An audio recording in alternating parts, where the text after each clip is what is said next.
Alright, knees in his armpits, hands on his neck. You will see he's going to start to walk. He's going to kind of fight. I'm going to go ahead and close his eyes. Now this does seem to relax him. We're not entirely sure why. There are several theories. My personal favorite theory is that when you close their eyes, they can't see anything. They think they're dead. I'm really not going to put it past them because they're not the brightest animals. You see, his brain is about the size of a walnut. It's twice as big as mine is. Heavy workout here, actually. Any smaller and I'd be management. So also having my knees up like this, my feet tucked inwardly, it is going to make it hard for him to get up, just walk away. Now these guys, they are amphibious reptiles. Now they're not an amphibian, that's a frog, a toad, or a salamander. But they are going to live their entire life in and around the water. They are well built for it. The first characteristic we're going to take a look at is right behind me, is this big heavy tail right here. It is probably their biggest tool in the water. It's what allows these guys to move very quickly, anywhere from 10 to 20 miles an hour. Now the next two characteristics are both on top of his head. The first are his nostrils right here. And the second are his ears, which are these two flaps behind his eyes. Now both his nostrils and his ears, they're equipped with valves. So these guys, they can submerge underwater and be completely airtight.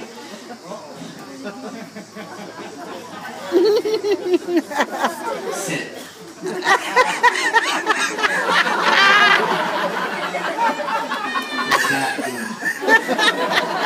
Now like I said, these guys, they can lay completely airtight underwater, as we said, up to a few hours.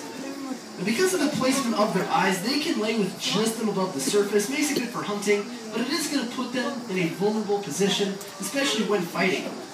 So these guys have a special attribute. They can retract their eyes back into their skull, and they will be protected by this heavy bony ridge right here. Nothing's going to be able to harm them.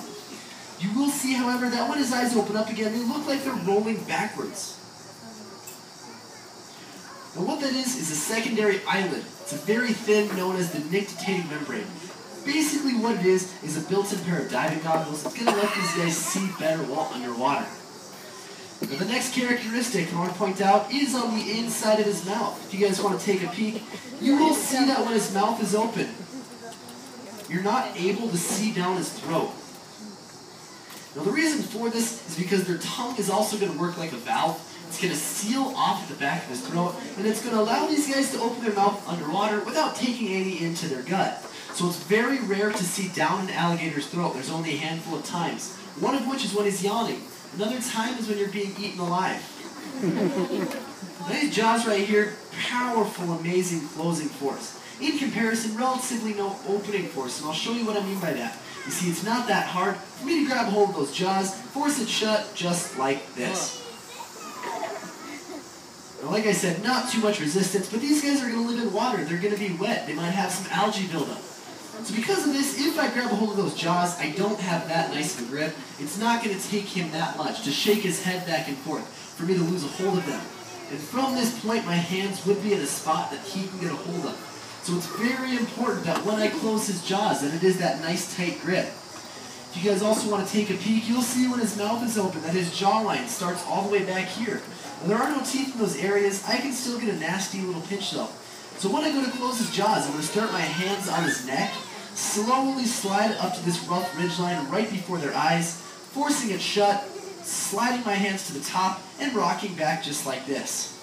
Now this right here, it's not going to hurt these guys at all. It is going to limit their movement even further. While sitting like this, he cannot back out from under me. He also can't try the death roll. Now this is important because if he did that death roll with me on his back, it can lead to several serious injuries. First of all, he can start to roll and on his side. When these guys have a side-to-side strike, it's going to give him a clear shot at my gut, chest, or my face. Also, what could happen is he could start rolling. I could get my legs tangled up in his legs, even his big heavy tail. The next thing I know, I'm on the ground, he's on